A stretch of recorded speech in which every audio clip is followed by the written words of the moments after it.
દરજ્જો ન મળતા નાગરિકોમાં નારાજગી, આગેવાનોની બેઠક મળી।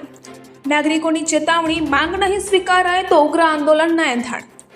ગઈકાલે ગુજરાત સરકારે રાજ્યભરમાં 17 નવા તાલુકાની જાહેરાત કરી હતી, પરંતુ તેમાં ભીલડીનો સમાવેશ ન થતા ભીલડી નાગરિકો, વેપારીઓ તથા આગેવાનોમાં ભારે નારાજગી જોવા મળી છે। આજે ભીલડી માર્કેટ યાર્ડ ખાતે આવેલા હનુમાનજી દાદાના મંદિરે આગેવાનો અને વેપારીઓની હાજરીમાં બેઠક યોજાઈ હતી। આ બેઠકમાં સરકાર સમક્ષ ભીલડીને તાલુકો જાહેર કરવા માટેની આગળની રણનીતિ ઘડવામાં આવી હતી। આ બેઠકમાં આગેવાનોએ સ્પષ્ટ કર્યું કે ભીલડી એક મોટું વેપારી મથક છે અને આજુબાજુના 40થી વધુ ગામડા રોજિંદા જીવન વ્યવહાર માટે ભીલડી સાથે સંકળાયેલા છે। ભીલડીમાં વિશાળ માર્કેટ યાર્ડ, મોટું રેલવે જંકશન, પીઆઈ લેવલનું પોલીસ સ્ટેશન તેમજ દરેક પ્રકારની સગવડો ઉપલબ્ધ છે, જેના કારણે સામાન્ય નાગરિકોના કામકાજ એક જ સ્થળે સરળતાથી થઈ શકે છે। તેમ છતાં હાલના સમયમાં ભીલડી આસપાસના ગામોના લોકોને દફતરી કામ માટે અન્ય તાલુકામાં જવું પડે છે, જે ભારે મુશ્કેલીઓ ઊભી કરે છે।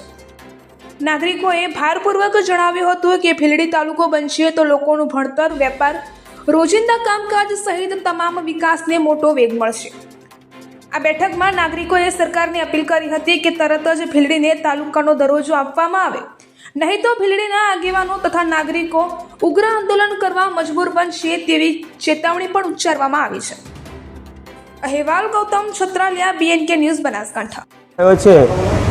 અમારું ભીલડી ગામ એક વિકાસશીલ ગામ છે। ત્યાંની અંદર જૈન યાત્રાધામ આવેલું છે, 8 થી 10 મંડળીઓ આવેલી છે, 8 થી 10 હાઈસ્કૂલો આવેલી છે, રેલવે સ્ટેશન છે, જંકશન છે।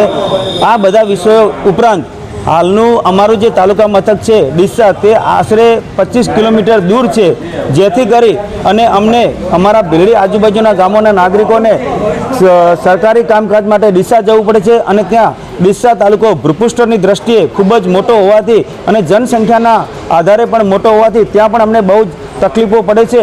જો અમારો ભીલડી અલગ તાલુકો બનાવવામાં આવે તો અમને પણ જે અમારે સમયનો બરબાદી બચી જાય, નાણાંનો વ્યય બચી જાય અને ભીલડીના આજુબાજુના વિસ્તારના લોકોને સરકારી કામકાજ માટે સરળતા રહે માટે અમારી ભીલડીના વેપારીઓને એવી માંગણી છે કે અત્યારે જો ગુજરાતની અંદર ઘણા બધા નાના નાના તાલુકાઓ પણ આપ્યા છે, તો ભીલડી તો એક વિકાસશીલ ગામ છે, તો ભીલડીને કેમ અન્યાય?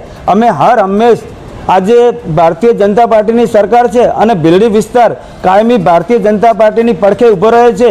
તો ખરેખર સરકારશ્રીને અમારી વિનંતી છે કે આપ અમને અન્યાય નહીં કરો।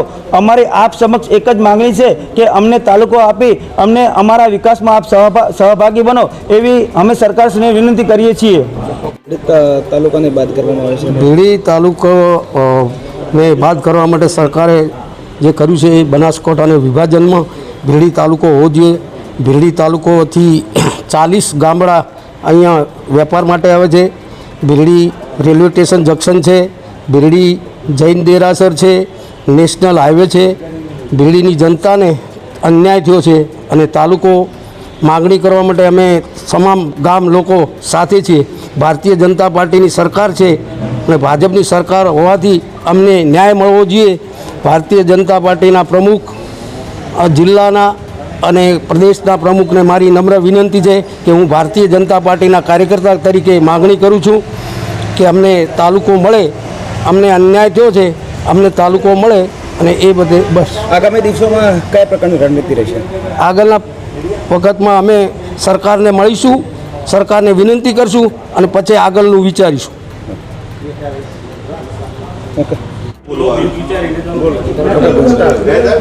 ગઈકાલે જે ભૂપેન્દ્રભાઈ પટેલની જે સરકારે ગઈકાલે જે 17 તાલુકાની જે જાહેરાત કરી છે, એ તાલુકામાં ભલે લોકોની સુખાકારી માટે કરી, એનો અમે આવકારીએ છીએ એને પણ, પરંતુ અમારી ભીલડીની પ્રજાને પણ તાલુકાની જરૂર છે। 1996માં પણ અમારા ભીલડી તાલુકાની જાહેરાત અગાઉ થયેલી છે અને એના પછી રદ પણ થયેલો છે અને અત્યારે જે 17 તાલુકાની જે જાહેરાત કરી, સરકારે ખૂબ સારું કામ કર્યું છે અને એના વિશેની વાત કરીએ તો પછી એની પહેલાંની અમારી રજૂઆત છે ભીલડી તાલુકાની માંગ, તો સરકારશ્રીને અમારી ખરેખર ખૂબ એવી આગ્રહભરી વિનંતી છે કે અમારી આ ભીલડીની પ્રજાની વાતને પણ ધ્યાનમાં લેવામાં આવે અને લોકોની ખરેખર ખૂબ માંગ છે અને અમારી જરૂરિયાત પણ છે। તો ભીલડીનું વેપારી મથક પણ ખૂબ મોટું છે, અહીંયા ભીલડી જંકશન પણ આવેલું છે। તો સરકારને અમારી એક જ વિનંતી છે કે ભાઈ ભીલડી તાલુકાનો દરજ્જો આપવામાં આવે અને એના વિશે સરકાર કંઈક વિચારે, જેથી જે છેવાડાના લોકો છે એમને પણ અન્યાય ના થાય અને એ લોકોને ન્યાય મળે. જે માંગણી છે ભીલડી તાલુકાની, ભીલડી તાલુકો આરએસએસ સંઘની દ્રષ્ટિએ પણ ભીલડી તાલુકો ગણવામાં આવે છે. બીજેપીમાં પણ બીજેપીની દ્રષ્ટિએ પણ એક મંડળ છે ભીલડી તાલુકો ગણવામાં આવે છે. વીએચપીની દ્રષ્ટિએ પણ ભીલડી તાલુકો ગણવામાં આવે છે. ભીલડી પોલીસ સ્ટેશન પણ તાલુકાની દ્રષ્ટિનું પોલીસ સ્ટેશન છે, જેમાં 38 ગામ આવે છે. એટલે અમારી માંગ છે સરકારને કે ભીલડીને તાલુકો બનાવવામાં આવે.